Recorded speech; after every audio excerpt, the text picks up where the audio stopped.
வாசிக்கலாம். வெளிப்படுத்தின விசேஷம் அதனுடைய 4வது அதிகாரம் அதனுடைய முதல் வசனத்தை வாசிக்க கேட்போம். வெளிப்படுத்தின விசேஷம் அதனுடைய 4வது அதிகாரம் முதல் வசனம். Revelation chapter 4 verse 1. இவைகளுக்கு பின்பு இதோ பரலோகத்தில் திறக்கப்பட்டிருந்த ஒரு வாசலை கண்டேன். ஒரு வாசலை நான் கண்டேன். முன்னே எக்காள சத்தம் போல என்னுடனே பேச நான் கேட்டிருந்த சத்தமானது இங்கே ஏறி வா. இவைகளுக்கு பின்பு சம்பவிக்க வேண்டியவைகளை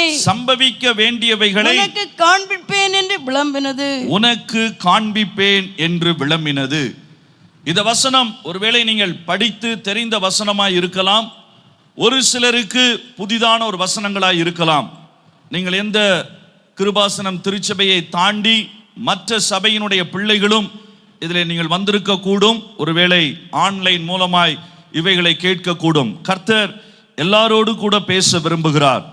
இந்த 4வது அதிகாரத்தில் இருந்து கடைசி அதிகாரம் வரைக்கும் 22வது அதிகாரம் வரைக்கும் வெளிப்படுத்தின விசேஷத்தினுடைய புஸ்தகத்திலே மிக முக்கியமான கட்டாயம் நாம் தெரிந்து கொள்ள வேண்டிய ஆனால் கொஞ்சம் கருகலான பகுதிகள். ஆனால் ஆண்டவர், நான் ஆழமாய் நம்புகிறேன், உங்களை இந்த இடத்திற்கு கொண்டு வந்திருப்பதற்கு காரணம் அதில் சொல்லப்பட்ட ஒரு வார்த்தை, அவருடைய எக்காள சத்தத்தை நீங்கள் கேட்க வேண்டும். அந்த சத்தம் உங்களை எதற்கு அழைக்கிறது தெரியுமா? ஒரே ஒரு வார்த்தை தான் அதிலே போடப்பட்டிருக்கிறது, இங்கே ஏறி வா. ஆங்கிலத்திலே அழகாய் சொல்லப்பட்டிருக்கிறது, கம் அப் ஹையர், மேலே ஏறி வா. அல்லேலூயா. இந்த 4 செய்திகளையும் இதனுடைய அடிப்படையிலே நான் உங்களோடு கூட பகிர்ந்து கொள்ள விரும்புகிறேன். ஆண்டவர் இந்த காலை வேளையிலே அவருடைய இரத்தத்தினால் கழுவப்பட்ட, இயேசுவை ஏற்றுக்கொண்ட, இயேசுவையே தெய்வமாய் அவரையே இரட்சகராய் தன்னுடைய வாழ்க்கையிலே விசுவாசித்து அவருடைய வருகை எதிர்நோக்கி இருக்கிற எல்லா சபையினுடைய பிள்ளைகளுக்கும் ஆண்டவர் சொல்லுகிற காரியம், நாம் இன்றைக்கு வந்து நிற்கிற இடம் போதுமானது அல்ல. எந்த இடத்திலே நாம் ஆவிக்குரிய வாழ்க்கையிலே வந்திருக்கிறோமோ நல்லது, ஆனால் போதுமானதல்ல.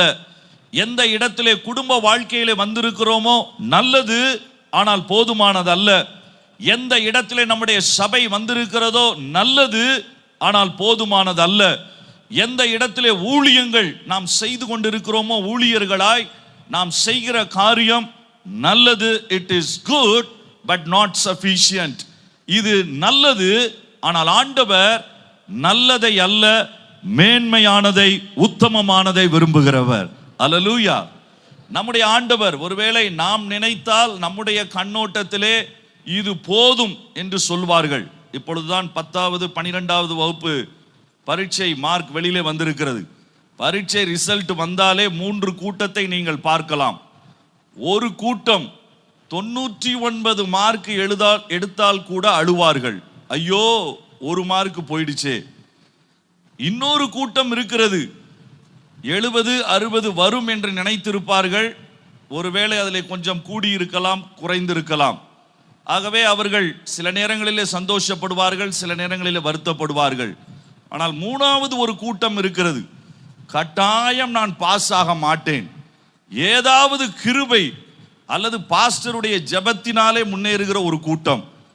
அவங்க போய் ரிசல்ட்டை பார்த்த உடனே பாஸ் என்று சொல்லி வந்தால் போதும், தமிழ்நாட்டு முதலமைச்சரே ஆன மாதிரி ஒரு சந்தோஷம் அவனுக்கு. வெடி மட்டும்தான் வைக்க மாட்டான், ஒரே கொண்டாட்டம், கேக், நண்பர்களுக்கு வாட்ஸ்அப் ஸ்டேட்டஸ், ஃபேஸ்புக். சரி, இவன் ஒருவேளை ஃபர்ஸ்ட் மார்க் எடுத்துட்டானோ அப்படின்னு பக்கத்தில் போய் பார்த்தீங்கன்னா 35 மார்க் தான் எடுத்திருக்கான். ஒரிஜினலாக எடுத்தது 30 மார்க்காக தான் இருந்திருக்கும்.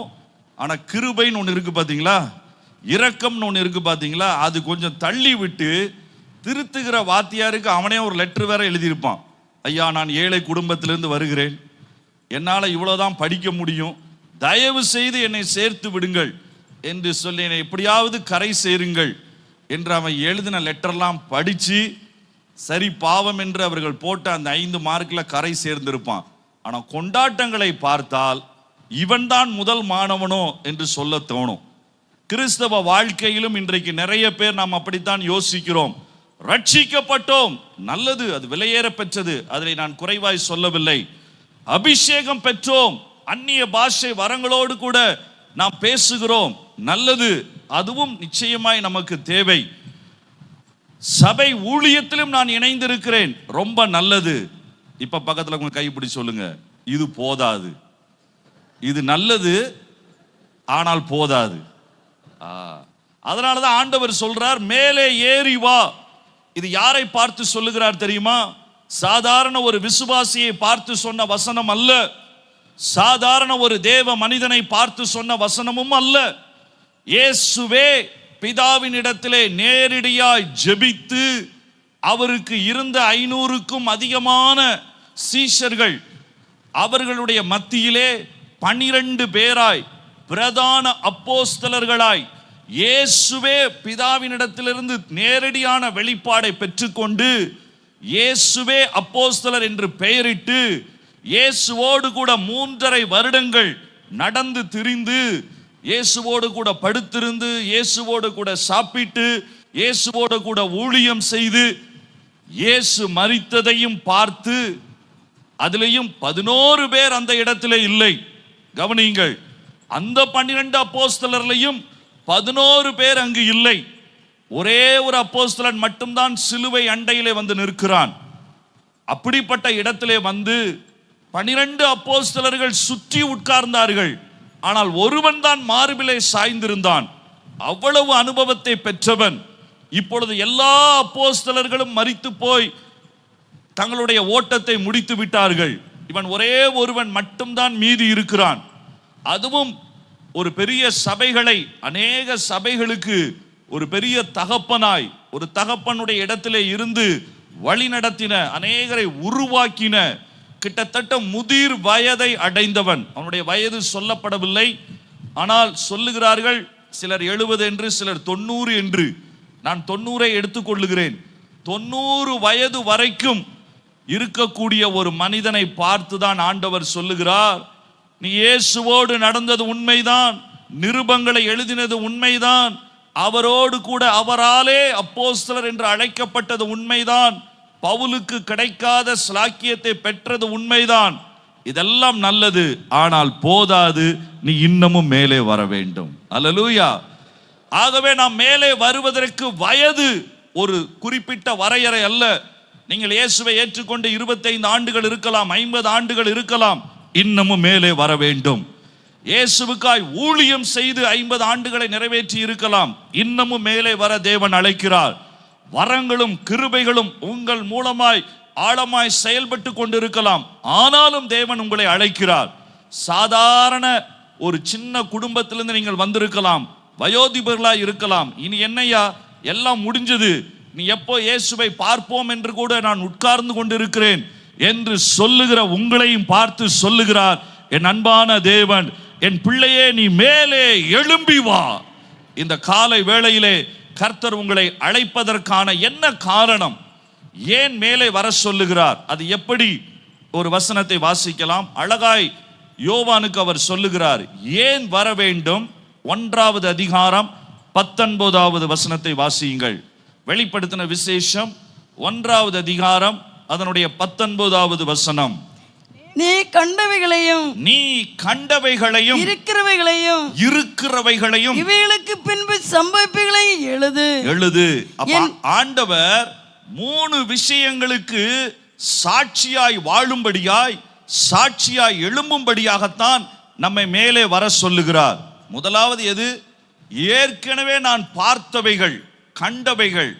2வது இருக்கிறவைகள், இனி வரப்போகிறவைகள். இவைகளை எழுதும்படிதான் யோவான் என்கிற இந்த அப்போஸ்தலனை ஆண்டவர் அழைத்தார். அன்றைக்கு யோவானை மட்டுமல்ல, இன்றைக்கு நம்மையும் அழைப்பதற்கு காரணம், இந்த நாளிலே ஆண்டவருக்காய் வாழ்வது மட்டுமல்ல, வருகிற நாளிலே வருகிற சந்ததிகளுக்கு, தேசங்களுக்கு நாம் ஒரு பெரிய ஆசீர்வாதமாய், கிறிஸ்துவுக்கு சாட்சியாய் எழும்பும்படிதான் ஆண்டவர் நம்மை மேலே அழைக்கிறார். அல்லேலூயா. பக்கத்தில் உங்க கையை பிடிச்சு சொல்லுங்க பாப்போம், இன்னும் நேரம் முடியல. மேலே எழும்பிருங்க. சில பேர் சொல்றாங்க மூட்டு வலிக்கு படியே ஏற முடியல, எங்க மேலே வர. சில பேருக்கு இடுப்பு வலி, சில பேருக்கு மூட்டு வலி, சில பேர் இன்றைக்கா நாளைக்கா என்று சொல்லுகிறவர்கள். இல்லை, நான் வியாதியஸ்தனா இருக்கிறேன், பல காரணங்களை நாம் சொல்லலாம். ஆனால் ஆண்டவர் எந்த வயதிலும் தன்னுடைய வயதான நாட்களிலே தனி தீவிலே சிறை வைக்கப்பட்டிருந்த, ஒருவரும் உடன் இல்லாதிருந்த அந்த நாட்களிலும் இந்த யோவானை பார்த்து சொன்னார், யோவானே, நீ தனியாய் இருக்கிறேன் என்று யோசித்து விடாதே, நீ வயதாகிவிட்டது என்று யோசித்து விடாதே, உனக்கு சில ஆவிக்குரிய அனுபவங்கள் இருக்கிறது என்று நீ யோசித்து விடாதே, அது போதும் என்று இன்னமும் என்னிடத்திலே நிறைய உண்டு, மேலே ஏறி வா. இன்றைக்கு கிருபாசன சபையாக ஆண்டவர் உங்களை பார்த்து சொல்லுகிற காரியம், கம் அப் ஹையர். இது ஆரம்பிக்கப்பட்ட நோக்கம், கர்த்தர் இதை கொடுத்த தரிசனம், உங்களை உருவாக்கி இருப்பதற்கு காரணம், நீங்கள் இப்பொழுது செய்கிறீர்களே அது நல்லது, ஆனால் போதாதது. கைகளை உயர்த்தி சொல்லலாமா? ஆண்டவரே, இது நல்லது ஆனால் போதாது. எந்த மனிதன் இதை விரும்புகிறானோ, யாருக்குள் இந்த வாஞ்சை இருக்கிறதோ, எவர்களுடைய ஆவியை கர்த்தர் இவைகளுக்கு நேராய் தூண்டுகிறாரோ, நீங்கள் மிகப்பெரிய காரியங்களை சாதிக்க முடியும்.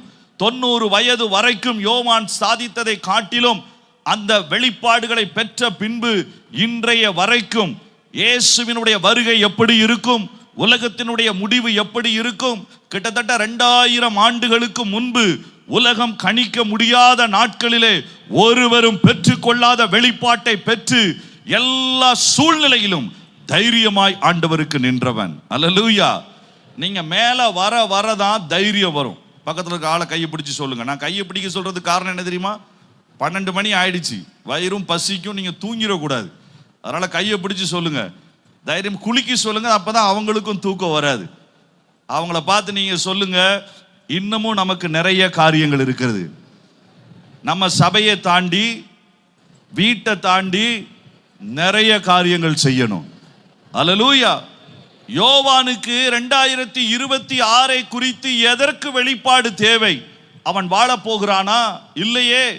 அவனுடைய சொந்தக்காரர்கள் இங்கு வந்து இருக்க போகிறார்களா? இல்லையே. ஆனால் அவனுக்குள் ஒரு பெரிய பாரம், கிறிஸ்து வரும் வளவும் உள்ள சந்ததிக்கு நான் ஆசீர்வாதமாய் வார வேண்டும். இந்த ஒரு சந்ததிக்கு மட்டுமல்ல. எப்படி சாது ஐயா அப்படி யோசித்தாங்களா? இல்லையே. அவர்களை குறித்து நான் நேற்றைய தினத்தில் கொஞ்சம் அந்த வேர்க்கிளம்பி பகுதியில் உள்ள எங்களுடைய ஊழியத்தினுடைய தலைவராக இருக்கிற கனகராஜன் இடத்துல நான் இரவிலே உட்கார்ந்து பேசி கொண்டிருந்தேன். சாது ஐயா அதே ஊரை சேர்ந்தவர்கள் என்று சொன்னார்கள். அவர்கள் எப்படி ஆரம்பித்தார்கள், என்ன செய்தார்கள், எனக்கு ஆச்சரியமாய் இருந்தது கேட்க கேட்க. அத்தனை ஆச்சரியமான காரியங்களை அவர்கள் ஒருவேளை ஒரு தலைமுறைக்கு என்று நிச்சயமாய் யோசித்து செய்யவில்லை. இயேசு வரும் வரைக்கும் எத்தனை தலைமுறை இருக்கிறதோ அத்தனை தலைமுறை வரைக்கும் என்னை கொண்டு, என் குடும்பத்தை கொண்டு, என் சபையை கொண்டு, என் ஊழியத்தை கொண்டு தேவன் செயல்பட்டாக வேண்டும் என்கிற வைராக்கியம் யாருக்குள் இருக்கிறதோ அவர்கள் எந்த வயதானாலும் சரி, லிஃப்ட் இல்லாட்டினாலும் சரி, மேலே ஏறி வருவாங்க. அல்லேலூயா. இன்றைக்கு இருந்ததை போல அன்னைக்கு கன்வென்ஷன் நடக்கல. எந்த நேரத்தில் ஆண்டவர் அவனை மேல கூட்டார் தெரியுமா? 1வது அதிகாரம் 10வது வசனம் வாசிங்க. கர்த்தருடைய நாளில் ஆவிக்குள்ளானேன். ஒரே ஒரு ஆளு தான் இருந்தான். கர்த்தருடைய நாள் அன்றைக்கு ஆராதிக்கணும், ஆனால் சபை இல்ல. ஏன்னா இவனை தூக்கி தீவுல தண்டிப்பதற்காய் பத்மு என்கிற தீவுல தூக்கி போட்டுட்டாங்க. அங்க யாருமே கிடையாது, ஆன்லைன் சர்வீஸ் கிடையாது, கூட இருப்பவர்கள் கிடையாது. அவனுக்கு கொடுக்கப்பட்ட தண்டனையே என்ன தெரியுமா? தனிமை. இந்த வசனத்தை கேட்கிற தூரத்திலும் சமீபத்திலும் இருந்து கேட்கிற ஒரு சிலர் உங்களுடைய வாழ்க்கையிலே இவ்வளவு பெரிய கூட்டத்திலே நீங்கள் இருந்தாலும், சபையில் இருந்தாலும், ஆண்டவரே நான் தனிமையை தானே உணர்கிறேன், என்னோடு கூட ஒருவரும் இல்லை என்பதை போலதானே நான் உணர்கிறேன். ஊழியம் செய்கிற எனக்கு அன்பான மூத்த ஊழியர்களே, என்னோடு கூட வயதுடைய ஊழியர்களே, நீங்களும் ஒரு சில நேரங்களிலே இதை யோசிக்கலாம். ஆண்டவரே, ஊழிய தலத்திலே தனி ஒருவனாய் போராடுவதை போல இருக்கிறதே, எத்தனை நாட்கள் நான் இதை செய்ய முடியும், எனக்கு உதவி செய்வதற்கும் சகாயம் இல்லை என்று நீங்கள் யோசிக்கலாம். ஆனால் எந்த நேரத்திலே தனிமையை நீங்கள் உணர்கிறீர்களோ அன்றைக்கு யோவானை நினைத்துக் கொள்ளுங்கள். ஒரு மனிதனாய் பத்மு தீவிலே தனி மனிதனாய் இருந்த பொழுது எந்த தடையும் இல்லை, அன்றைக்கும் அவன் ஆவிக்கு உள்ளானான். அன்றைக்கும் பரலோகத்தை பார்த்தான், அன்றைக்கும் எக்கால சத்தம் அவன் காதிலே விழுந்தது. அல்லேலூயா. பக்கத்துல கையை பிடிச்சு சொல்லுங்க, நீங்க தனி ஆளா இருந்தாலும் எக்கால சத்தம் வரும். இன்னைக்கு நிறைய பேருக்கு விசில் சத்தம் தான் வருது, அது அல்ல, அதை விட பெரிய சத்தம் எக்கால சத்தம். அல்லேலூயா. அதை விட கர்த்தர் வானத்திலிருந்து சொல்லுகிற எக்கால சத்தம் ஒவ்வொருத்தருடைய தனி காதுகளிலும் அது வந்து விழும். என்றைக்கு அந்த சத்தம் விழுகிறதோ, அதனாலதான் 4வது அதிகாரத்தில் அவன் சொன்னான், முதலிலே நான் கேட்டேனே அதே எக்கால சத்தம் மறுபடியும் என் காதிலே வந்து விழுந்தது. அது என்னை பார்த்து சொன்னது, நீ மேலே ஏறி வா. எப்பொழுதுமே ஆண்டவர் இடித்து தள்ளுகிறவர் அல்ல, ஊன்ற கட்டுகிறவர். விழுந்து கிடக்கிறவனை மிதித்து தள்ளுகிறவர் அல்ல, மறுபடியும் தூக்கி எடுக்கிறவர். உடைந்த பாத்திரத்தை 2வது முறை திருத்தமாய் செய்கிற குயவன். ஆகவே இந்த காலை வேளையில உங்களுடைய சூழ்நிலை எனக்கு தெரியாது, ஆனால் நம் மத்தியிலே உலாவுகிற ஆண்டவர் எனக்கு தெரியும். அவர் நம்மை ஊன்ற கட்டுகிறவர், மறுபடியும் என்னை தூக்கி நிறுத்துவதற்கு அவர் போதுமானவர். சரி, இதிலே எத்தனை அனுபவங்களை பெற்றிருந்த யோவான், அவன் அதற்கு ஆயத்தமாய் இருந்தானா? இருந்தான். வாசிக்கலாம். 17வது வசனம், 1வது அதிகாரம். 1வது அதிகாரம், வெளிப்படுத்தின விசேஷம் 1வது அதிகாரம் 17. நான் அவரை கண்டபோது செத்தவனை போல அவருடைய பாதத்தில் விழுந்தேன். செத்தவனை போல அவருடைய பாதத்திலே விழுந்தேன். பார்த்தீர்களா? இத்தனை அனுபவம் உடையவன், இயேசுவை தொட்டு இயேசுவோடு நடந்து இயேசுவின் உயிர்த்தெழுதலை நேராக பார்த்தவன்.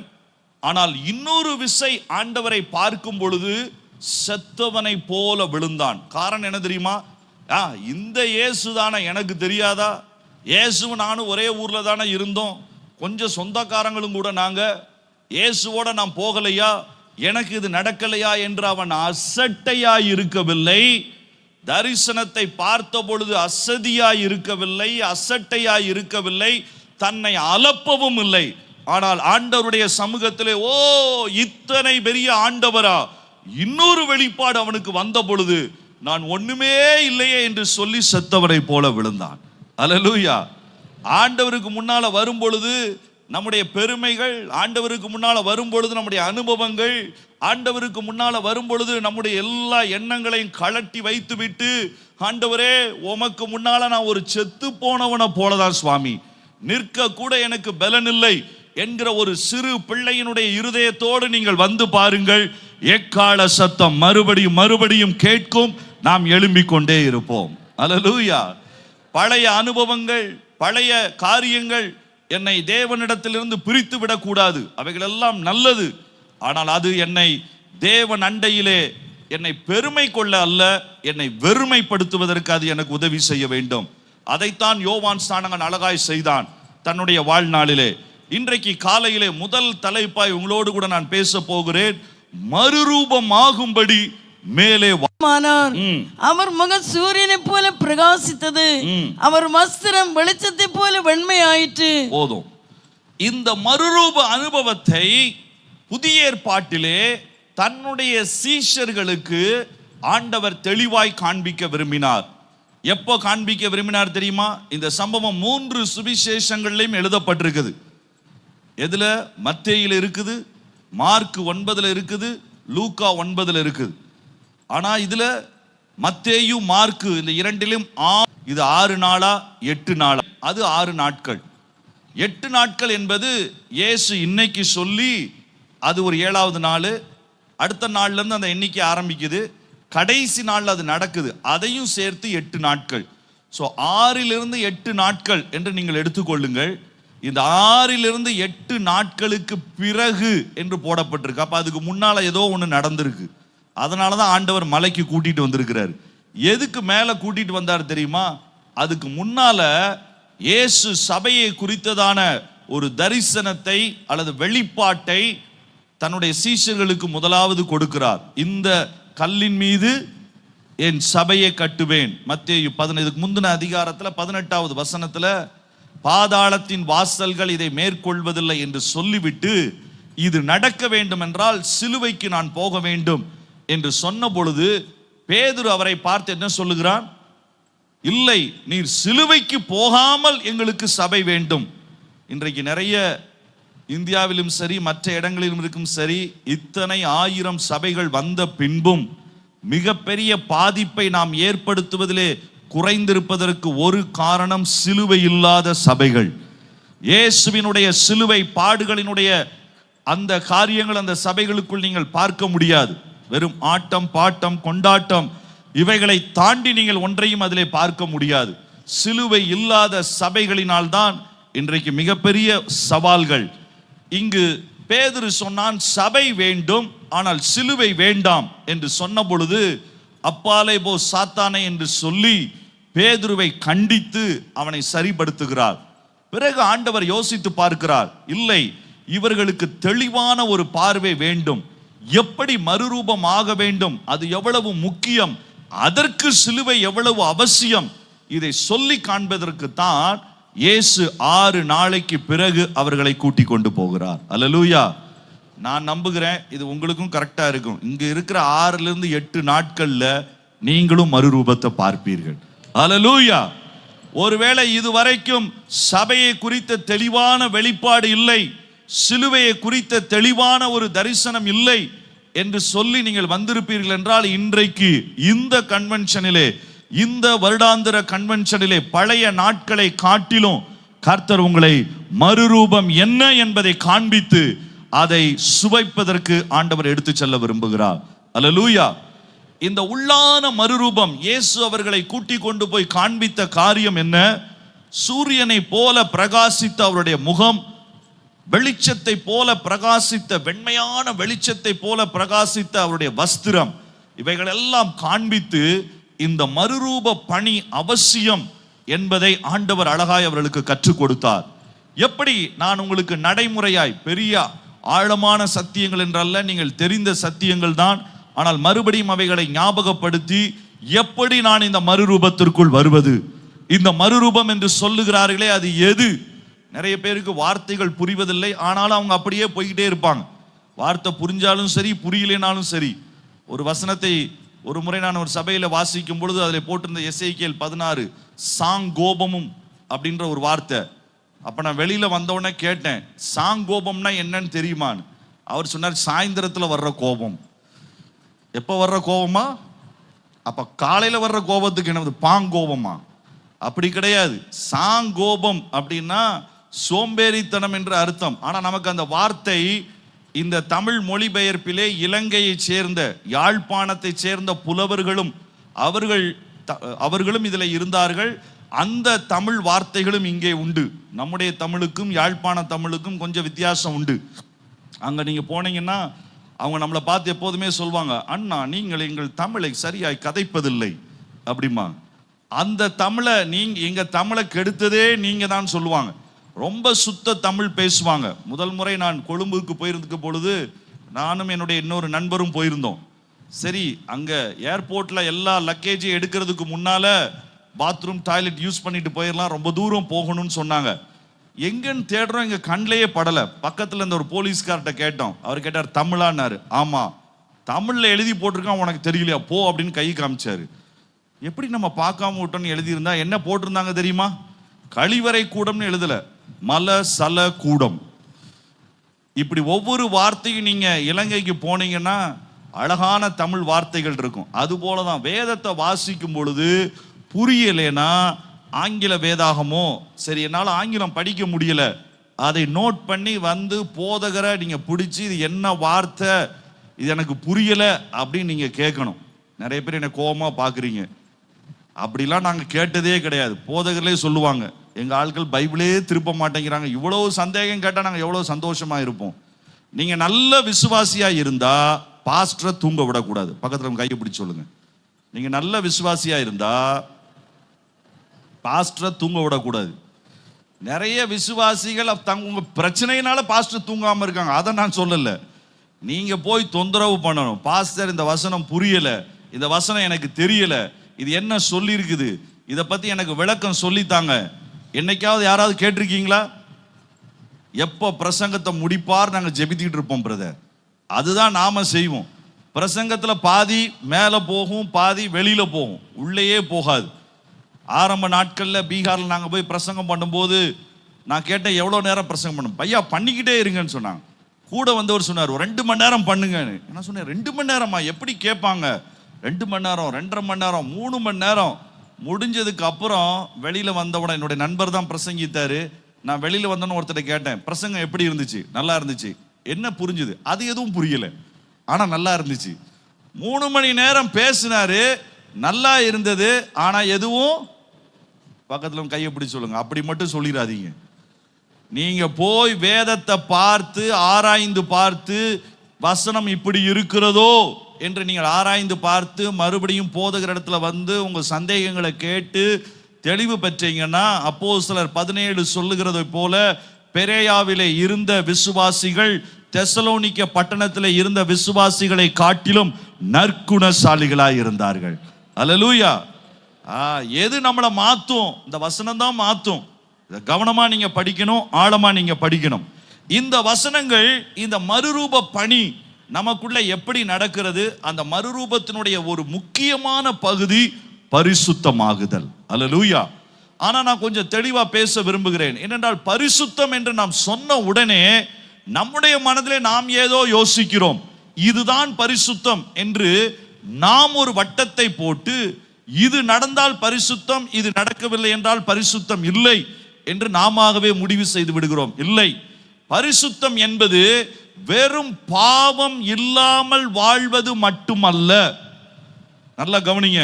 பரிசுத்தம் என்பது வெறும் பாவம் செய்யாமல் வாழ்வது மட்டுமல்ல, பரமனை போலவே மாறுவது. அதுதான் பரிசுத்தம். இயேசுவுக்குள் பரிசுத்தம் இருந்தது என்பதல்ல, இயேசுவே பரிசுத்தர், அவரே பரிசுத்தர், அவருடைய சுபாவமே பரிசுத்தம், அவருடைய பெயரே பரிசுத்தர். அதுதான் என் வாழ்க்கையில பரிசுத்தம் இருக்கிறதா என்பது என்னுடைய தொடக்கமாய் இருக்கலாம். நானே பரிசுத்தமாய் மாறி இருப்பதுதான் உண்மையான மறுரூபம். 24 சில பேர் பரிசுத்தத்தை எப்போ வச்சிருப்பாங்க தெரியுமா? இந்த ட்ரெயின்ல டிக்கெட் ரிசர்வ் பண்ற மாதிரி. ஞாயிற்றுக்கிழமை காலை 3 மணி நேரம் பரிசுத்தம், அப்புறம் சனிக்கிழமை காத்திருப்பு கூட்டத்தில் பரிசுத்தம். இன்னும் ஒரு இடத்துல இதை விட பரிசுத்தம் எப்ப தெரியுமா இருக்கும்? 10வது வகுப்பு எக்ஸாம் எழுதுறப்ப. இல்லைன்னா இயேசு ஃபெயில் ஆக்கிடுவாருன்னு அப்படி வேற ஒரு பயம். இது நடக்காது, அது நடக்காது, அதனால ஒரு பயம், அதனால பார்க்காம இருப்பாங்க. பல்ல கடிச்சிட்டு அந்த 2 மணி நேரம் 2 வாரம் காத்திருப்பாங்க. அதுக்கப்புறம் நீங்க பார்த்தீங்கன்னா தமிழ்ல ஒரு பழமொழி சொல்லுவாங்க, அவுத்து விட்ட, சத்தமா சொல்லுங்க, நீங்க தான் சொல்றீங்க, சரி, அவுத்து விட்ட கழுதைன்னு சொல்லுவாங்க. அது கழுதையை நீங்க கட்டி வைக்கலைன்னா அது எங்க ஓடுதுன்னே தெரியாது. அது வரைக்கும் செய்யாமல் இருந்த எல்லாத்தையும் சேர்த்து செய்யறதுக்கு ஓடுவாங்க. இந்த அனுபவம் நிறைய பேருக்கு வர்றதற்கு காரணம் என்ன? ட்ரெயின்ல பெட்டி இருப்பது போல ஒரு பெட்டி பரிசுத்தம், அவ்வளவுதான், அது போதும் என்று நாம் யோசிக்கிறோம். இல்லை, அதனால்தான் இந்த மறுரூபம் என்கிற வார்த்தையை ஆண்டவர் பயன்படுத்துகிறார். இதுல முகத்திலிருந்து வஸ்திரத்திலிருந்து கால் வரை எல்லாம் பிரகாசிக்கிற ஒரு அனுபவம், உள்ளான மனிதனுக்குள் ஒரு மறுரூபப்படுகிற ஒரு அழகான ஒரு அனுபவம். 2 கொரிந்தியர் 3:18 பவுல் இத இன்னும் கொஞ்சம் ஒரு படி தெளிவாய் சொல்லுகிறார். நாம் எல்லாரும் திறந்த முகமாய் கர்த்தருடைய மகிமையை கண்ணாடியிலே காண்கிறது போல கண்டு, கர்த்தருடைய மகிமையை கண்ணாடியிலே காண்கிறது போல கண்டு,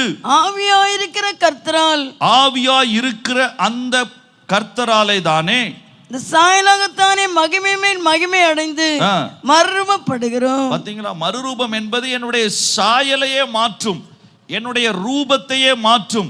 பரிசுத்த ஆவியாகிய கர்த்தர் நமக்கு கொடுக்கப்பட்டதனுடைய முக்கியமான நோக்கமே அதுதான்.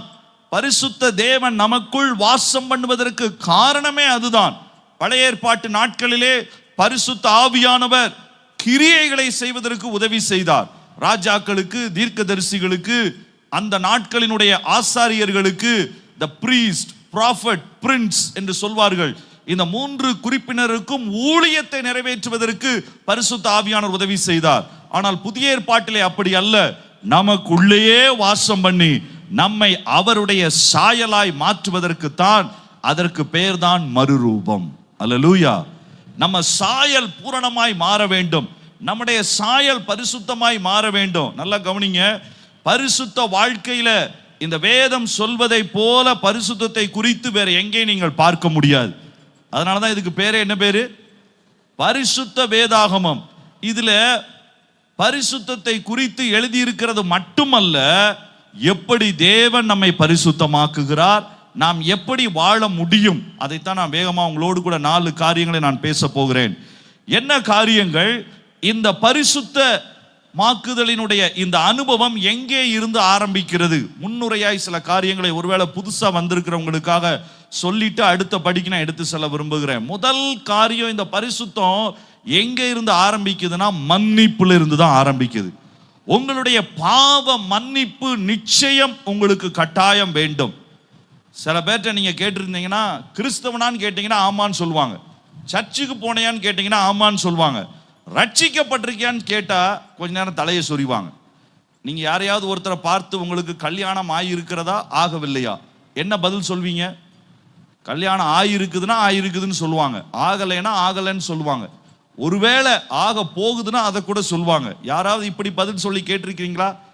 ஆயிருச்சுன்னு நினைக்கிறேன், எனக்கு சரியா தெரியல, அப்படி யாராவது நம்ம சொல்லுவோமா? சொன்னா ஆசாரி பள்ளத்துக்கு கூட்டிட்டு போயிடுவோம். அப்போ நீங்க ரட்சிக்கப்பட்டிருக்கிறீங்களா இல்லையா என்கிற கேள்விக்கு தெளிவான பதில், நான் கிறிஸ்துவ குடும்பத்துல பிறந்துட்டேன், இல்ல அது பதில் அல்ல. நான் இந்த சபைக்கு போயிட்டேன், பதில் அல்ல. நான் ஞானஸ்தானம் கூட எடுத்துட்டேன், நான் பதில் அல்ல. ஏனென்றால் இன்றைக்கு ஏன் ஞானஸ்தானம் எடுக்கிறேன் என்று சொல்லி சில சபையிலே ஜனங்களுக்கு தெரியக்கூட தெரியாது.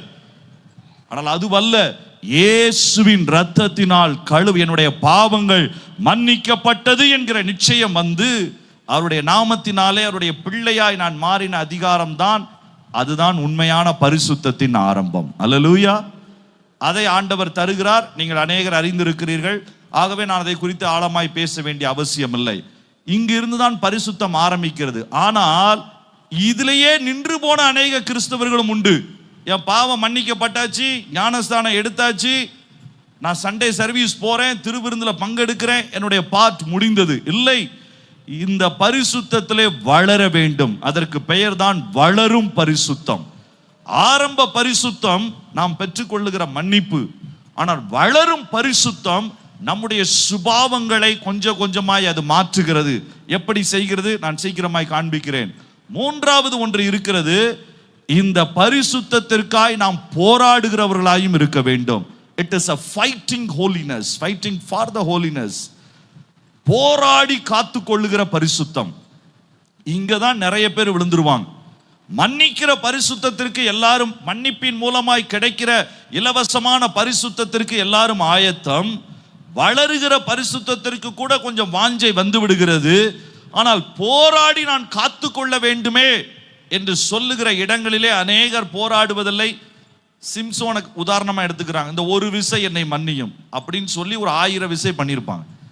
ஒரு விசை அது பரிசுத்தம் வளர்ந்த பாடே கிடையாது. அதிலே போராடி காத்து கொள்வதற்கு அவர்களால் முடிவதில்லை.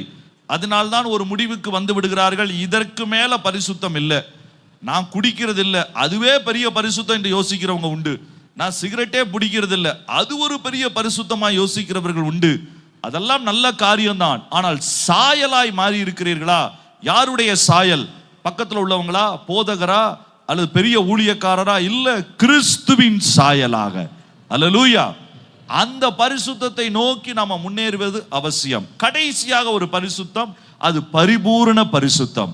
அது இயேசு வரும் பொழுது அவர் இருக்கிற வண்ணமாகவே நாம் அவரை தரிசிக்கிற இடத்திலே அது நம்மை கொண்டு போய் சேர்க்கும். சரி, இந்த பரிசுத்தத்திற்கு நான் என்ன செய்ய வேண்டும்? வேதத்திலே கிட்டத்தட்ட பழைய ஏற்பாட்டிலே ஒரு 830 முறை, புதிய ஏற்பாட்டிலே ஒரு 230 முறை, 1060 முறைக்கு மேல இந்த பரிசுத்தம் என்கிற வார்த்தை வருகிறது. அப்ப ஆண்டவர் எவ்வளவு அழகா நேசிக்கிறார் பாருங்க.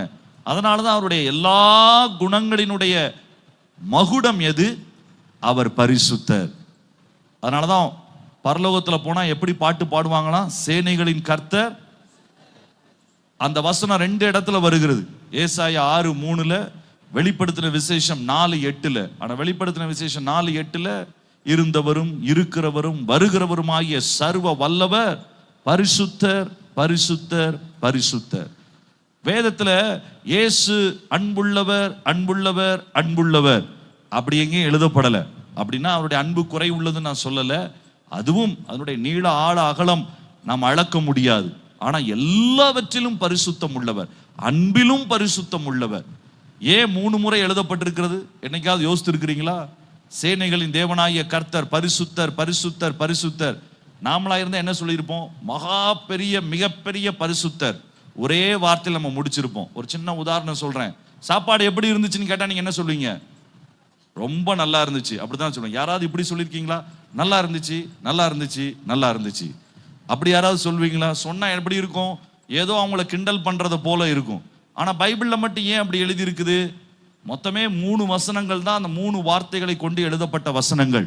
அதுல 2 சேனைகளின் கர்த்தர் சர்வ வல்லவர் பரிசுத்தர் பரிசுத்தர் பரிசுத்தர்.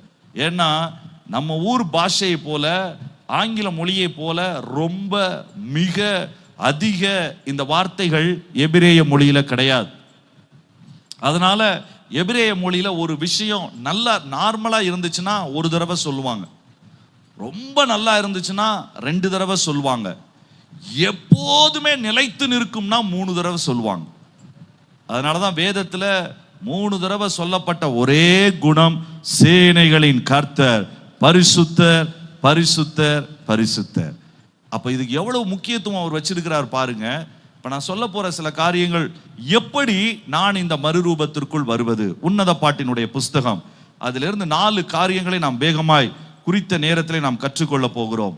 இந்த உன்னத பாட்டினுடைய புஸ்தகத்துல சபைக்கும் ஆண்டவருக்கும் இடையே உள்ள உறவு, தனிப்பட்ட உறவு, பரிசுத்த வாழ்க்கையை மிக அழகாக உருவகமாக ஆண்டவர் நமக்கு வைத்திருக்கிறார். வாசியுங்கள் 4வது அதிகாரம் 7வது வசனம். இதுதான் நம்முடைய முக்கிய வசனம். என் பிரியமே, என் பிரியமே, நீ பூரண ரூபவதி, நீ பூரண ரூபவதி, உன்னில் பழுதொன்றும் இல்லை, உன்னில் பழுது ஒன்றும் இல்லை. இதைத்தான் ஆண்டவர் நம் ஒவ்வொருவரையும் பார்த்து சொல்ல விரும்புகிறார். என்ன சொல்ல விரும்புகிறார்? அவருடைய பிரியமாய் பூரண அழகுள்ளவர்களாய் பழுது ஒன்றும் இல்லாதவர்களாய் வாழுகிற வாழ்க்கை இருக்கிறதே, இதுதான் மறுரூபமாக்கப்பட்ட வாழ்க்கை. இந்த 3 வார்த்தையும், பிரியமாய் வாழ்வது, பூரண அழகுள்ளவர்களாய் வாழ்வது, பழுது இல்லாமல் வாழ்வது, இந்த 3ம் சேர்ந்துதான் மறுரூபம். இந்த மறுரூபத்திற்கு சபையை கர்த்தர் எப்படி கொண்டு வந்தார்? ஆரம்பத்தில் இந்த சபை எப்படி இருந்தது? அல்லது இந்த ஸ்திரீ சூனமித்தியால் அவள் எப்படி இருந்தாள்? வாசிங்க 1வது அதிகாரம் 6வது வசனம். நான் கருப்பா இருக்கிறேன் என்று பாராதியுங்கள். போறோம். அப்ப எப்படி இருந்தாங்க ஆரம்பத்துல? கருப்பு. இவங்க எடுத்த உடனே பூரண அழகுக்கு வரல. எடுத்த உடனே இவங்க பெரிய ஒரு பிரியமான இடத்திற்கு வரல. இவங்க நிறம் எப்படித்தான் இருந்துச்சு? கருப்பாத. பக்கத்துல கையை பிடிச்சு சொல்லுங்க, நீங்க கருப்பு தான் அவருக்கு தெரியும். நம்ம கலரை சொல்லல, உள்ளத்தினுடைய குணத்தை சொல்றாரு. கலர் நம்ம ஊர்ல வேற என்ன கலர் இருக்க முடியும்? நான் திருநெல்வேலியை சேர்ந்தவன். அங்க சொல்லுவாங்க முன்னாடியெல்லாம், மாப்பிள்ளை என்ன கலர்? ரொம்ப திக்கு கலர்னுவாங்க. திக்கு கலர்னா உங்களுக்கு புரிஞ்சிருக்கும்னு நினைக்கிறேன். கருப்புல திக்கா லைட்டா வேற ஏதாவது மிக்ஸ்டா அப்படிதான் சொல்லுவாங்க. சரி, 2வது, இந்த சபை இந்த விசுவாசி எங்க இருந்தாங்க தெரியுமா? அதே உன்னத பாட்டு 1:4வது வசனம் வாசிங்க. என்னை இழுத்து கொள்ளும், உமக்கு பின்னே ஓடி வருவோம். போதும். இதை பார்க்கறதுக்கு ரொம்ப அன்பா சொன்ன வசனம் மாதிரி இருக்கும். உனக்கு பிரியமா இருந்தா நீயே பின்னாடி ஓடி வர வேண்டியதானே. ஆனா என்ன சொல்றாரு? என்னை இழுத்து கொள்ளும். அவனை இழுத்துட்டு தான் நீங்க ஓடணும். இல்லைன்னா நான் IPL பார்க்குறேன்னு உட்காந்துருவான், இல்லைன்னா நான் அங்க போறேன்னு உட்காந்துருவான், இல்லைன்னா இங்க போறேன்னு உட்காந்துருவான். சபைக்கு வர்றதுக்கு அவன் என்னதான் செய்யணும்? ஆளும் கருப்பு இழுத்துக்கிட்டு தான் வரணும். பக்கத்துல அவன் கையை பிடிச்சு சொல்லுங்க, அப்படிதான் நம்ம இருந்தோம், அப்படிதான் நம்ம இருந்தோம். அல்லேலூயா. இந்த இடத்துல இருந்துதான் நம்மளை எங்க மாத்துறாரு? பூரண அழகுள்ள ரூபவதியாய் பழுதற்ற மறுரூபம் அடைந்த ஒரு விசுவாசியாய் சபையாய் தேவன் நம்மை மாற்றுகிறார். அல்லேலூயா. பரிசுத்தர்களை பரிசுத்தர்களாய் மாற்றுகிறது அல்ல, நீங்களே பரிசுத்தமாகி வந்து கொள்ளுங்கள் என்று சொல்வதல்ல. உங்களையும் என்னையும் பாவி என்கிற இடத்திலிருந்து, ஒன்றுக்கும் உதவாதவன் என்கிற இடத்திலிருந்து, அங்க இருந்துதான் என்னை பூரண அழகுள்ளவராய் கர்த்தர் மாற்றுகிறார். இதற்கு நிறைய காரியங்கள் இருந்தாலும் 5 காரியங்கள் அவசியம் இந்த பரிசுத்த வாழ்க்கைக்கு. என்ன செய்ய வேண்டும்? வாசிக்கலாம். இந்த 4வது அதிகாரத்தினுடைய 12வது வசனத்தை வாசிப்போம். உன்னத பாட்டு 4:12. என் சகோதரியே, மணவாளியே, நீ அடைக்கப்பட்ட தோட்டமும். இதுதான் முதல் காரியம். இது முதல்ல வாசிக்கும் பொழுது யோசிப்பீங்க, என்ன கிணறு, தோட்டம், என்ன சொல்றாருன்னே புரியலையே, இதற்கும் நான் மறுரூபமாய் மாறினதற்கும் என்ன அவசியம்? அப்ப எங்க வீட்டில் தோட்டம் இருக்கணுமா, கிணறு இருக்கணுமா? எதை குறித்து ஆண்டவர் பேசுகிறார்? 3 குறிப்பான வார்த்தைகளை பேசுகிறார். நன்றாய் கவனியுங்கள். நீங்கள் பரிசுத்த வாழ்க்கையிலே மறுரூபம் என்கிற அந்த உச்ச நிலைமைக்கு போவதற்கு எடுக்க வேண்டிய முதல் படி, நம்முடைய வாழ்க்கை அடைக்கப்பட்ட தோட்டமாய் இருக்க வேண்டியது அவசியம். அல்லேலூயா. திறந்துவிட்ட தோட்டமாய் அல்ல.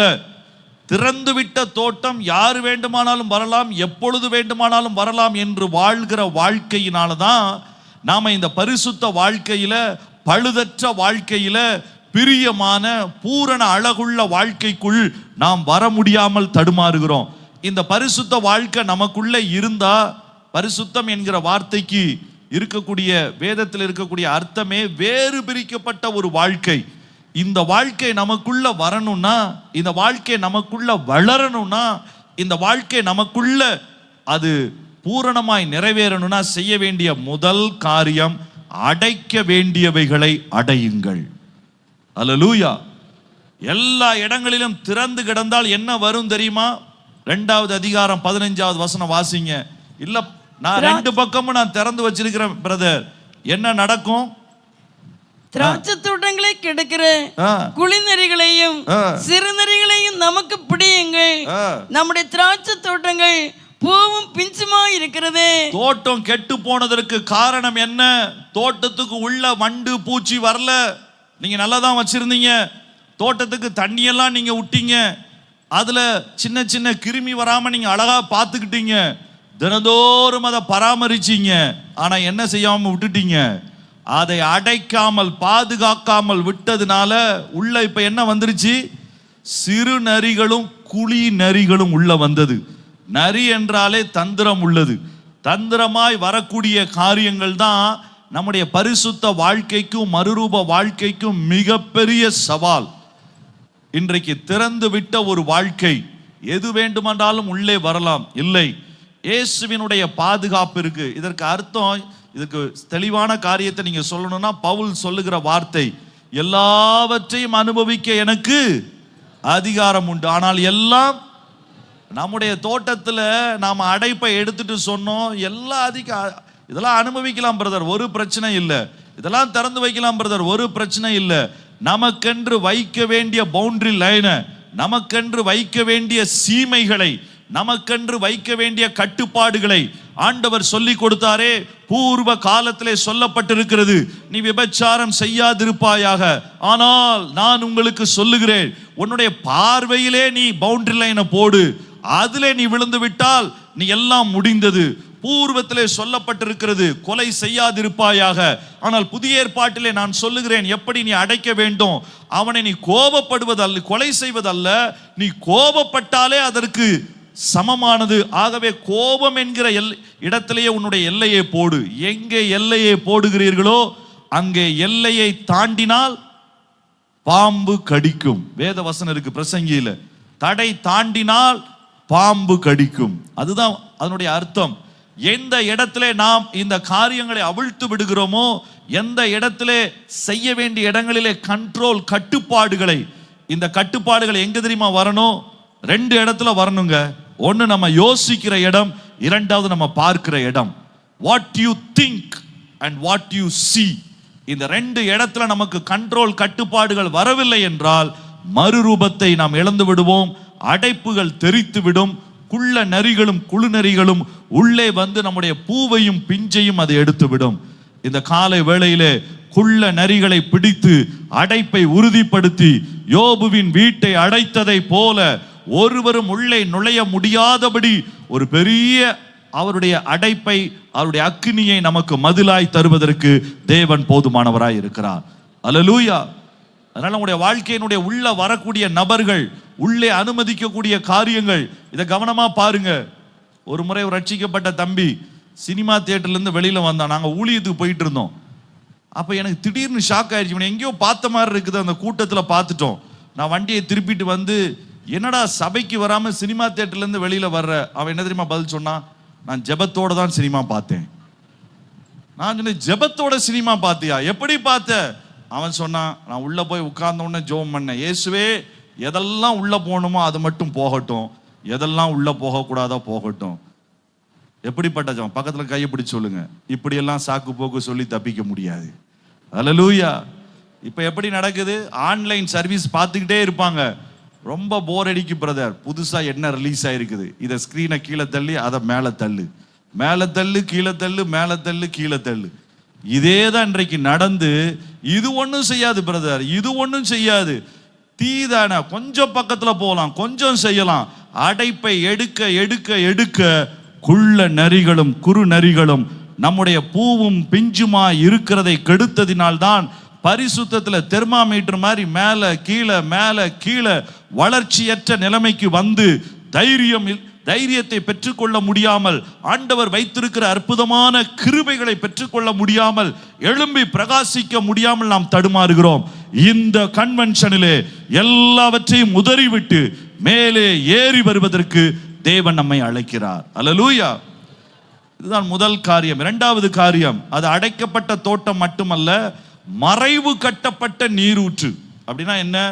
கிணறு கட்டி அதுக்கு மேல ஒரு சின்ன சல்லடை மாதிரி போட்டு அதை மூடி வச்சிருப்பாங்க. சில கிணறு திறந்தே இருக்கும், குடிக்கிற தண்ணீர் உள்ள கிணறு. அது கட்டாயம் பாதுகாக்கப்பட வேண்டும். ஏன் பாதுகாக்கப்பட வேண்டும்? இல்லை என்றால் கலப்படம் வந்துவிடும். முதல்ல காரியம், கயவன் உள்ளே நுழைந்து விடுவான் அடைப்பை எடுத்தா. இரண்டாவது, மறைக்காவிட்டால் கலப்படம் ஆகிவிடும். பரிசுத்தம் என்கிற அந்த வார்த்தைக்கு எபிரேய வார்த்தையா இருக்கலாம், அல்லது கிரேக்க வார்த்தை ஹாகியோஸ் என்று சொல்லப்படுகிற அந்த வார்த்தைக்கு என்ன அர்த்தம் தெரியுமா? வேறு பிரிக்கப்படுதல். சத்தமா சொல்லுங்க, பக்கத்துல கையை பிடிச்சு சொல்லுங்க, நீங்க வேறு பிரிக்கப்படணும். கலப்படம் இருக்கக்கூடாது. இன்னைக்கு எல்லா இடத்துலயுமே கலப்படம் தான். போய் பார்த்தீங்கன்னா பால்ல சொல்லுவாங்க, அது எரும மாட்டு பால் காஃபி சார், உள்ள பார்த்தீங்கன்னா பூரா பவுடரை போட்டிருப்பாங்க. எல்லா இடத்துலையும் கலப்படம், தங்கத்துல கலப்படம், இதுல கலப்படம். அநேகருக்கு எதை வாங்குறது இல்லைன்னே அவங்களுக்கே ஒரு பெரிய சந்தேகம். இதை செய்யறதா அதை செய்யறதா, எது ஒரிஜினல் போட்டிருக்காங்களோ அதை கண்டிப்பா வாங்க முடியல. ஏன்னா அவன் தான் அதிகமாக கலப்படம் செய்யறான். நீங்க மும்பையில் அந்தேரின்ற இடத்துக்கு போனீங்கன்னா ஒரு விஷயத்துல ஒரு ஒரிஜினல் திங் ரிலீஸ் ஆன கொஞ்ச நாட்கள்ல மொபைலோ மற்ற காரியங்களோ உடனே டூப்ளிகேட் வந்துடும். அதனாலதான் சொல்லுவாங்க, அந்தேரியில அரை மணி நேரத்துக்கு மேல நின்னீங்கன்னா உங்களையே ஒரு டூப்ளிகேட்டா மாத்திருவாங்க. அந்த அளவிற்கு வேகமாய் கலப்படங்கள் பரவி கொண்டிருக்கிற ஒரு நாட்கள். ஆனா ஒரு அன்ன பறவை, அதை குறித்து தமிழ்ல சொல்லுவாங்க, அது தண்ணீரும் பாலும் கலந்திருந்தாலும் எதை மட்டும் குடிக்குமா? நீங்க பாத்தீங்களா? இல்ல நம்ம தான் கேட்டோம், அவ்வளவுதான், நமக்கு தெரியாது. பாலை மட்டும் குடிக்குமா? அப்ப நான் ஒரு தமிழ் வாத்தியார்ட்ட கேட்டேன், சார் இது உண்மைதானா அப்படின்னு. அவர் சொன்னார் உண்மைதான். எப்படி? அது சொன்னாரு, அந்த அன்ன பறவை முதல்ல பாலை பார்த்த உடனே அதுல துப்புமா. அதனுடைய எச்சில் சலைவால ஹைட்ரோகுளோரிக் ஆசிட் HCl கண்டென்ட் இருக்குமா. இது உள்ள போய் விழுந்த உடனே அந்த பால்ல சேர்ந்து தயிர் மாதிரி கட்டியா தனியா பிரிஞ்சிருமா, பால் தண்ணி மட்டும் தனியா பிரிஞ்சிருமா. அப்ப இதை பாலை மட்டும் குடிச்சிட்டு வருமா. அப்போ தண்ணி கலந்திருந்தாலும் தன் நாக்கிலே உள்ள அந்த ஒரு எச்சிலை வைத்து ஏது தண்ணீர் ஏது பால் என்று கண்டுபிடித்து 2 அறிவுள்ள ஒரு பட்சி செய்யும் என்றால், எல்லாவற்றையும் பகுத்தறிகிற பரிசுத்த ஆவியானவர் எனக்குள்ளே வாசமாய் இருக்கும் பொழுது நன்மை எது, தீமை எது, பாவம் எது, தேவனுக்கு பிரியமானது எது, பிரியமில்லாதது எது என்று பிரித்தெடுத்து பார்க்க நான் தவறி இருப்பேன் என்று சொன்னால் அது என்னுடைய பிழை. தேவன் என்னை அழைக்கிறார். அல்லேலூயா. யார் மேலேயும் நான் பழி போட முடியாது. அதை பிரித்து பார்க்க வேண்டும். கலப்படம் இல்லாத வாழ்க்கை. வாசிங்க, எண்ணாகமத்தின் புஸ்தகத்துல ஆரம்ப சபையை பார்த்து ஆண்டவர் சொன்ன காரியம் என்ன தெரியுமா? பரிசுத்தம் என்கிற வார்த்தைக்கு ஒரே ஒரு அர்த்தம் தான். அது எபிரேய பதத்திலும் கிரேக்க பதத்திலும் வேறு பிரிக்கப்பட்டவர்கள், பிரித்தெடுக்கப்பட்டவர்கள், கலப்படம் இல்லாதவர்கள். அந்த இடத்திற்கு நீங்களும் நானும் எழும்ப வேண்டியது அவசியம். வாசிக்கலாம், எண்ணாகமத்தின் புஸ்தகம் 23வது அதிகாரம் 9வது வசனம். கண்மலை உச்சியிலிருந்து நான் அவனை கண்டு குன்றுகளிலிருந்து அவனை பார்க்கிறேன். குன்றிலிருந்து இஸ்ரவேலே நான் உன்னை பார்க்கிறேன். 12 கோத்திரங்களே உன்னை பார்க்கிறேன். வனாந்திரத்திலே இருக்கிறவர்களே இஸ்ரவேலின் சபையே நான் உன்னை பார்க்கிறேன். அந்த ஜனங்கள் ஜாதிகளோட கலவாமல் தனியே வாசமாய் இருப்பார்கள். அந்த ஜனத்தினுடைய ஒரே குணம் என்ன தெரியுமா? அவர்கள் ஆடைகளிலே வித்தியாசம் இருந்தது, கோத்திரங்களிலே வித்தியாசம் இருந்தது, அளவுகளிலே வித்தியாசம் இருந்தது. ஆனால் ஒரு காரியத்திலே முழு இஸ்ரவேல் சபையும் இணைந்திருந்தது. என்ன தெரியுமா? அவர்கள் யாரோடும் ஜாதிகளோட கலவாமல் தனியே வாசமாய் இருந்தவர்கள், கலப்படமற்றவர்கள். அதுதான் ஆண்டவருடைய சபையினுடைய பரிசுத்தத்தினுடைய வல்லமை. அல்லேலூயா. கலப்படமற்ற இருந்தா 21, 22, 23 நீங்க படிச்சு பாருங்க. உங்களுக்கு விரோதமான மந்திரம் வேலை செய்ய முடியாது. காண்டாமிருகத்திற்கு ஒத்த பலன் இருக்கும், சிங்கத்திற்கு ஒத்த ராஜ ஜெய கம்பீரம் நமக்குள்ள இருக்கும். அல்லேலூயா. இது இல்லாததுனாலதான் யாரோ செய்வினை வச்சாங்க, வஞ்சனை வச்சாங்க, தகடு இருந்தது, பித்தளை இருந்தது, எல்லாத்துக்கும் பயம். இருட்ட பார்த்தா பயம், இதை பார்த்தா பயம், அவன் வச்சிருப்பானோ இவ வச்சிருப்பானோ. ஒருத்தரும் எல்லாரும் வைக்கட்டும், எவ்வளவு பெரிய ஆளு வேண்டுமென்றாலும் வைக்கட்டும். உங்களுடைய இருதயத்திலே, உங்களுடைய வாழ்க்கையிலே கலப்படம் இல்லாமல் வாழ கற்றுக்கொள்ளுங்கள். ராஜாவின் ஜெய கம்பீரம், சிங்கத்தை போல மந்திரங்களை தூள் தூளாக்குகிற கர்த்தருடைய வல்லமை நம்முடைய மத்தியிலே இருக்கும். அல்லேலூயா. நம்மை சுத்திகரியாமல் கலப்படத்தோடு நின்று கொண்டு வல்லமை தாரும் வல்லமை தாரும் என்று சொல்லி 10 நாட்கள் நாம் கத்தினாலும் நடக்காது. அது பாகால் தீர்க்கதரிசியினுடைய முறை. பகலெல்லாம் கத்துவார்கள், ஒன்றும் நடக்காது. எலியா சாயந்திரத்திலே வருவான், பலிபீடத்தை செப்பனிடுவான், எல்லாவற்றையும் சரி செய்வான். 36 வினாடிகள் தான் அவனுடைய ஜெபம். சின்ன ஜெபம், அக்கினி இறங்கி வரும். அல்லேலூயா. கலப்படத்தோடு வாழ்ந்து வாழ்ந்து நம்முடைய எல்லாவற்றையும் நாம் இழந்து நிற்கிறோம். இந்த காலை வேளையிலே கலப்படமற்ற கிறிஸ்தவ வாழ்க்கை. திருமணமான எனக்கு அன்பான அண்ணன், அக்கா, உங்களுடைய மனைவிக்கு நீங்கள் உண்மையா இருக்கிறீர்களா? எனக்கு அருமையான அக்கா, நீங்கள் உங்களுடைய கணவனுக்கு உண்மையா இருக்கிறீர்களா? வாலிப தம்பி, உன்னை வளர்க்கிற பெற்றோர்களுக்கு, சபைக்கு உன்னால் உறுதியாய் சொல்ல முடியுமா? பாஸ்டர், அம்மா, அப்பா, கலப்படம் இல்லாத இருதயத்தோடு நான் வாழுகிறேன். இன்றைக்கு ஊழியர்கள், என்னோடு கூட நின்று ஊழியம் செய்கிறவர்களே, தாழ்மையோடு உங்களை பார்த்து கேட்பேன். ஏன் தெரியுமா? வேதத்திலேயே பரிசுத்தம் என்கிற வார்த்தை அதிகபட்சம் வருகிற அதிகாரம் லேவியராகமம் 19. அந்த அதிகாரம் யாருக்காய் எழுதப்பட்டது? முழு லேவியராகமும் ஆசாரியர்களுக்காய் எழுதப்பட்டது. ஆசாரிய ஊழியத்தை செய்கிற, சபை போதக ஊழியத்தை செய்கிற நம் எல்லாருக்கும் மற்றவர்களை காட்டிலும் கலப்படம் இல்லாத வாழ்க்கை இன்றைக்கு அவசியம். கல்வாரி சிலுவையிலே இயேசு ரத்தத்தை சிந்தினதற்கு காரணம், எப்படி ஆகிலும் நீங்கள் வாழ்ந்து கொள்ளுங்கள், எப்படியும் நீங்கள் வாழுங்கள் என்று சொல்லுவதற்கு இயேசுவின் பரிசுத்த ரத்தம் இந்த மண்ணிலே விழ வேண்டிய அவசியம் இல்லை. நான் பாரம்பரிய கிறிஸ்தவ குடும்பத்தை சேர்ந்தவன் அல்ல. கோயில்களை நிர்வகிக்கக்கூடிய தர்மகர்த்தா குடும்பத்திலிருந்து வருகிறேன். இயேசுவை என்னுடைய கல்லூரி நாட்களிலே அறிந்து கொண்டேன். இயேசுதான் தெய்வம் என்று அறிந்த பொழுது, ஐயோ, இத்தனை நாட்கள் கிறிஸ்தவ பள்ளிக்கூடத்திலே படித்தும் தெரியாமல் இருந்து விட்டேன் என்று அழுதிருக்கிறேன். பாவத்திலே நான் விழாமல் இருந்திருப்பதற்கு இந்த இயேசு எனக்கு எவ்வளவோ உதவி செய்திருக்க கூடும், மிஸ் பண்ணிட்டேன்னு சொல்லி அழுதிருக்கிறேன். ஆனால் அந்த நாளிலே 2000வது வருஷம் செப்டம்பர் 8ஆம் தேதி திருநெல்வேலி மருத்துவக் கல்லூரியில் நான் இயேசுவை ஏற்றுக்கொண்ட நாள் முதல் இந்த நாள் வரைக்கும் வருகிற சோதனைகளிலே, நெருக்கங்களிலே, இடுக்கண்களிலே கலப்படம் உள்ளே வரவிடாமல் தடுப்பதற்கு என் தேவன் உண்மை உள்ளவராய் இருக்கிறார். என்னுடைய ஆண்டவர் உண்மை உள்ளவராய் இருப்பார் என்று சொன்னால் உங்களுக்கும் உண்மை உள்ளவராய் இருக்கிறார். நான் உண்மையை சொல்ல முடியும். சில இடங்களிலே நான் கலப்படங்களை அனுமதித்தது உண்டு, ரட்சிக்கப்பட்ட பிறகும். ஆனால் ஆண்டவரிடத்தில் போய் அழுத பொழுது அவைகளை நீக்கி ராஜாவின் ஜெய கம்பீரத்தை மறுபடியும் தந்தார். அல்லேலூயா. நான் ஏதோ தியரியை பேசுவதற்கு, ஏதோ பிரசங்கம் செய்ய வேண்டும் என்பதற்காக இங்கே வரவில்லை. உங்களை சவால் விட்டு அழைக்க விரும்புகிறேன். ஒரு தலைமுறையிலே எங்களோடு கூட வட இந்தியாவுக்கு வந்து பாருங்கள். விபச்சாரத்தை தொழிலாய் செய்கிற பிள்ளைகள் மத்தியிலே ஊழியம் செய்கிறோம். நேபாளிலும் வட இந்தியாவிலும். சில நேரங்களில் அவர்களை 16 வயது 15 வயதிலே 50,000 1 லட்சம் ரூபாய்க்கு விற்று விடுவார்கள். குழந்தை ஆபாச படங்களை எடுப்பதற்கு அவர்களைத்தான் கொண்டு போகிறார்கள். அங்கு ட்ரக்ஸ், போதை பொருட்களை கொடுத்து சிவப்பு விளக்கு பகுதிகளிலே அவர்களுடைய சரீரங்களை அனுபவிப்பதற்கு லைன்ல நிற்கக்கூடிய அநேகர் உண்டு. ஒரு 25 வயதில் அவர்களை சந்தித்தால் சொல்வார்கள், வாழ்க்கை பூரா சிதைந்து விட்டது. இயேசு நேசிக்கிறார் என்றால் யார் அவர்? என்னுடைய சொந்த தாய் தகப்பனே என்னை நேசிக்கவில்லையே, அப்படி நேசித்தால் ஏன் வரவில்லை? வாழ்க்கை சிதைந்து போனது. பால்வினை நோய் வியாதி, சிலருக்கு HIV பாசிட்டிவ் வியாதி.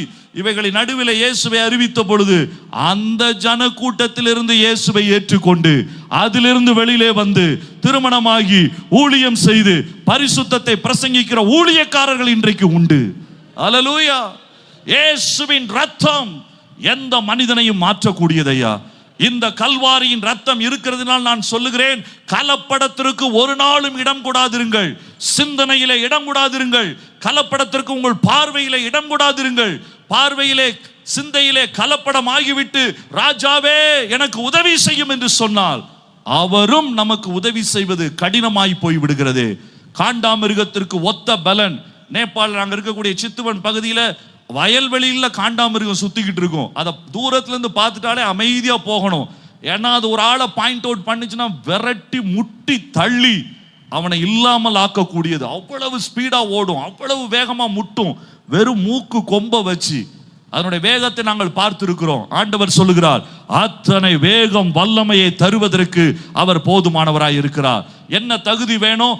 கலவாமல் வாழ்ந்து பாருங்கள், தனியே வாழ்ந்து பாருங்கள், கிறிஸ்துவுக்காய் வாழ்ந்து பாருங்கள். கலவாமல் என்று சொல்வது யாரோடும் பழகாமல் என்பது அர்த்தம் அல்ல.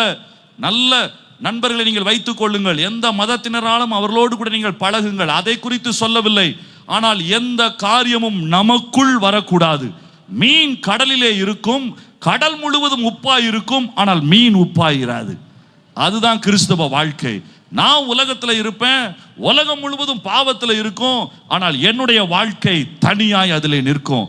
இதை செய்வதற்கு நீங்கள் ஆயத்தமாய் இருந்தால், இந்த மறுரூபத்திற்கு ஆயத்தமாய் இருந்தால், இந்த கன்வென்ஷனுடைய முடிவிலே நீங்கள் பழுதற்ற பூரண ரூபவதியாய் மாறுவது நிச்சயம்.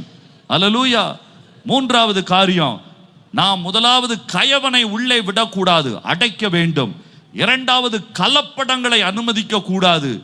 இந்த ரெண்டு காரியத்தை செய்து மூன்றாவது அதில் அழகாய் போடப்பட்டிருக்கிறது, நாம் முத்திரை குத்தப்பட்டவர்கள்.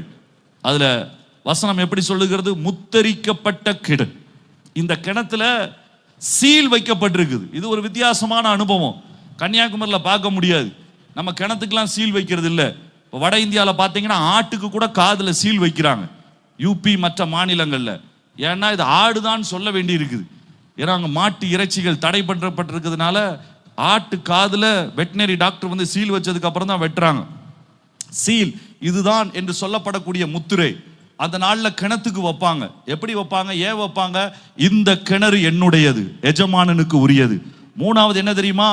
என்னுடைய வாழ்நாளில் நான் என்னுடைய வாழ்க்கையை அடைப்பது மட்டுமல்ல, கலப்படம் இல்லாமல் காத்து கொள்வது மட்டுமல்ல, முக்கியமான மூன்றாவது, என் சுயநலத்தை நான் உடைக்க வேண்டும். நான் எனக்குரியவன் அல்ல, என் மீது முத்திரை வைக்கப்பட்டிருக்கிற எஜமானுடையவன். என்றைக்கு எனக்குள்ளே இருக்கக்கூடிய சுயம் அகம் உடைகிறதோ அன்றைக்கு தான் நான் பரிசுத்த வாழ்க்கையில மறுரூபமாக முடியும். அல்லேலூயா. இன்றைக்கு நமக்குள் எழும்புகிற காரியங்கள், மிக அதிகமாய் வருகிற காரியங்கள், இது நிமித்தம் உண்டாகிறதான் பெருமை, இது நிமித்தம் உண்டாகிறதான் காரியங்கள். படிப்பை வைத்து, குடும்பத்தை வைத்து, கோத்திரத்தை வைத்து, ஜாதியை வைத்து, ஊரை வைத்து, எத்தனை பெருமைகள், எத்தனை காரியம். ஆனா ஜெபிக்கும் போது எப்படி ஜெபிப்பாங்க? ஆண்டவரே நான் மண்ணு, ஆண்டவரே குப்பை, கன்னியாகுமரி கார்பரேஷன் குப்பை. ஆனா ஒரு ஆள் சண்டைக்கு வந்தா போதும், நீ யாரை பார்த்து என்ன கேட்கிற? இப்பதான் குப்பைன்னு சொன்னாங்க, குப்பை இப்ப எந்திரிச்சு நிக்குது, குப்பை இப்ப காலரை தூக்கி விடுது. என்ன காரியங்கள்?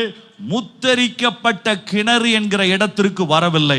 இது என்னுடைய கிணறு என்று யோசிப்பதினால்தான் என் சுயம் மேலிடுகிறது. அதனால்தான் பவுல் சொன்னான், இயேசு சிலுவையிலே அறையப்பட்டார், அல்லேலூயா, ஆனால் நான் அவரோடு கூட அறையப்பட வேண்டும். அப்போதான் எனக்கு அது பலன். இயேசு என்னுடைய பாவங்களுக்காக மரித்தார், அல்லேலூயா, ஆனால் நான் என்னுடைய மாம்ச இச்சைகளை அறைய வேண்டும். அப்பொழுதுதான் எனக்கு உண்மையான அல்லேலூயா. இயேசு உலகத்திலிருந்து காப்பதற்காய் எனக்காய் சிலுவையிலே தொங்கினார், ஆனால் நான் இந்த உலகத்திற்காய் சிலுவையில் அடிக்கப்பட வேண்டும். அப்பொழுதுதான் சுயம் சாகும். நல்லா கவனிங்க, இந்த சுயநலத்தை ஈஸியா செய்ய முடியாது. ஒரு ஊழியக்காரர் அழகாய் சொன்னார், சுயநலத்தை நம்முடைய வாழ்க்கையிலிருந்து எடுக்கிறது என்பது பெரிய வெங்காயத்தை உரிக்கிற மாதிரி. உரிக்க உரிக்க என்ன செஞ்சுக்கிட்டு இருக்கோம், வந்துக்கிட்டே இருக்கும். ஆனால் முதல்ல மேலே உரிச்சிங்கன்னா கருப்பு கலரில் ப்ரௌன் கலரில் இருக்கும். ஆனால் உரிக்க உரிக்க உரிக்க கலர் எப்படி மாறும், வெள்ளையாக மாறும். ஆனால் உரிக்கும் போது என்ன வரும், கண்ணீர் வரும். பக்கத்தில் கையை பிடிச்சி சொல்லுங்க, சுயத்தை உரிக்கும் போது கொஞ்சம் கண்ணீர் வரத்தான் செய்யும். ஆனால் உரிக்காம விட்டீங்கன்னா உபயோகம் இருக்காது.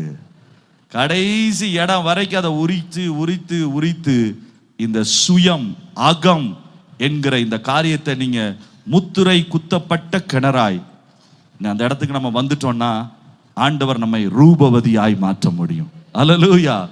இது இல்லாததுனால தான் டிஎல் மூடி என்கிற மிகப்பெரிய ரிவைவல் போதகர், அமெரிக்காவினுடைய சிக்காகோ நகரிலிருந்து உலகத்தையே கலக்கின தேவ மனிதன், மிகப்பெரிய வேத பண்டிதர், அவரை பார்த்து கேட்டார்கள், டிஎல் மூடி, இத்தனை வருட ஊழிய அனுபவத்திலே, கிறிஸ்தவ அனுபவத்திலே உங்களுக்கு இருந்த மிகப்பெரிய விரோதம் எது, விரோதி எது, தடை எது?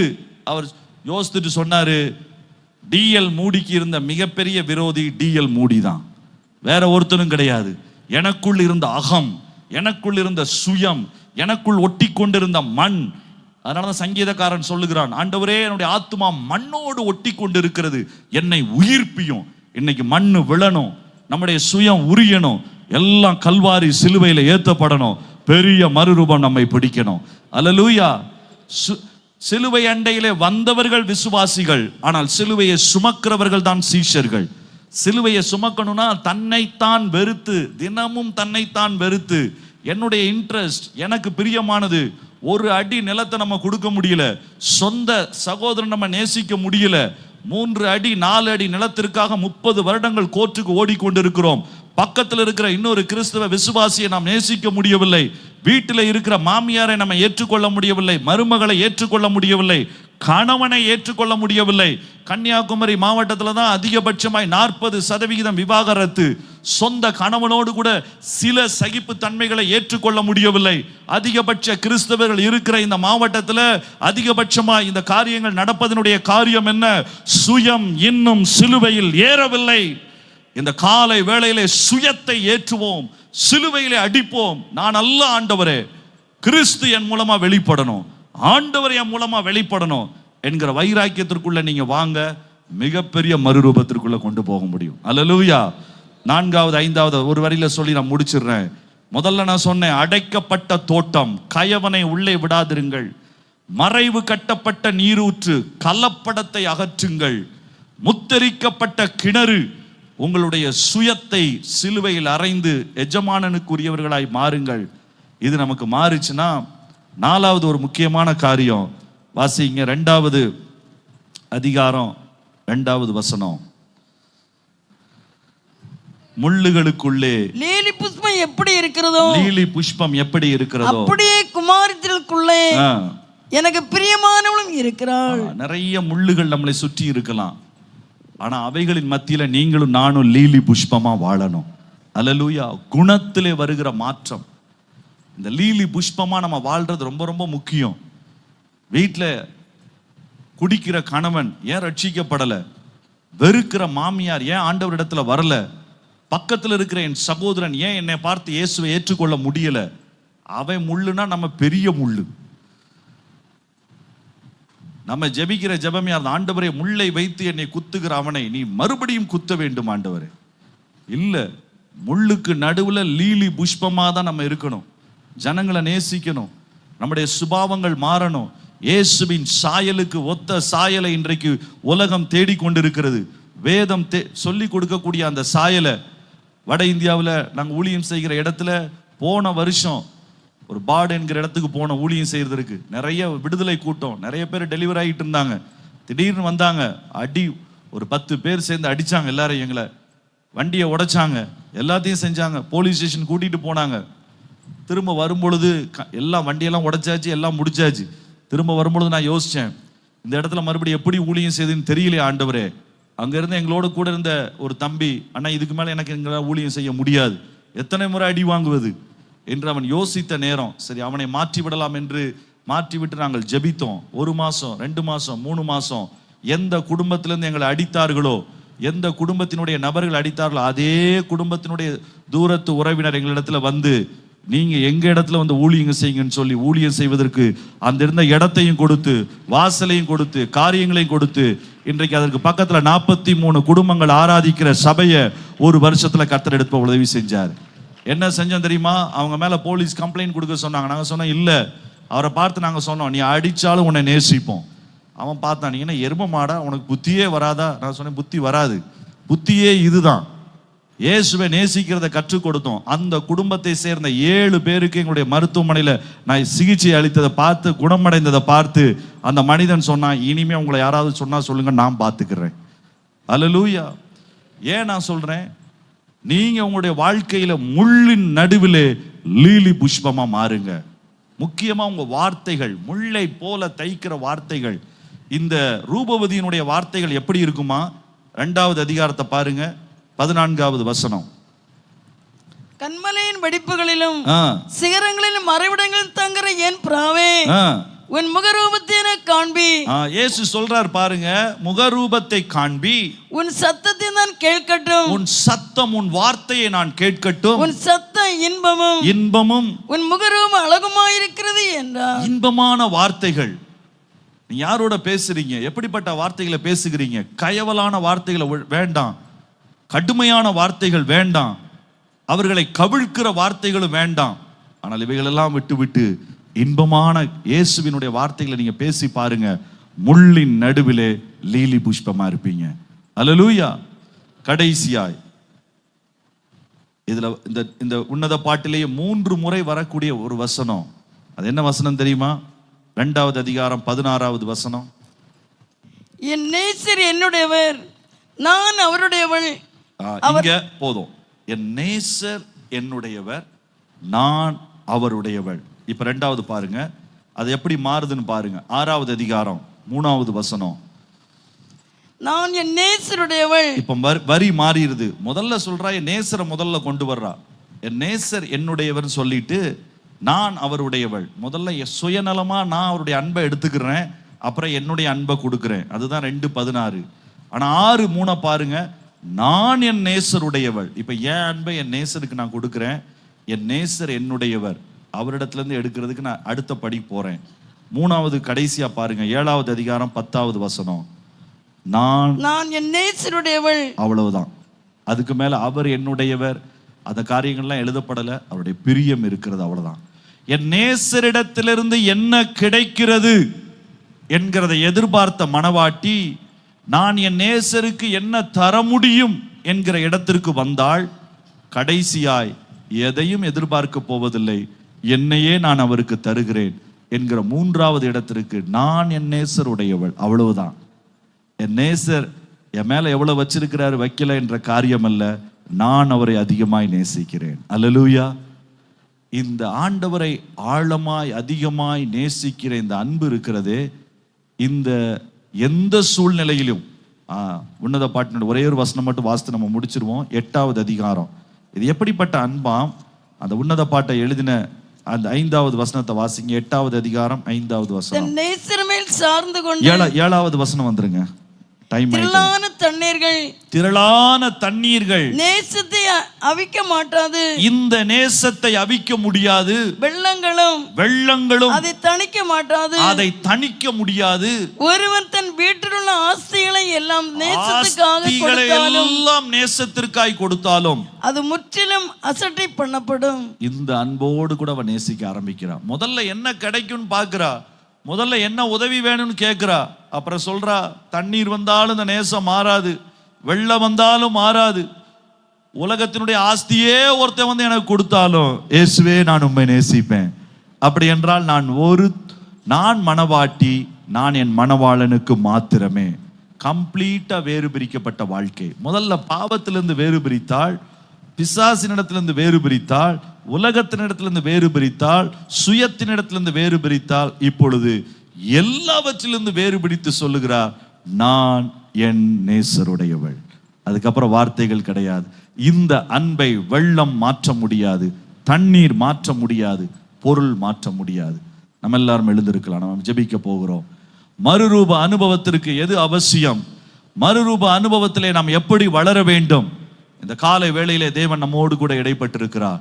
உங்களுடைய வாழ்க்கையிலே எந்த பாவம், ஒரு பாவம், எந்த ஒரு காரியம், மறைவான காரியம், இந்த காலை வேளையிலே தேவனிடத்திலே நம்ம ஒப்பு கொடுத்து ஜெபிக்கலாம்.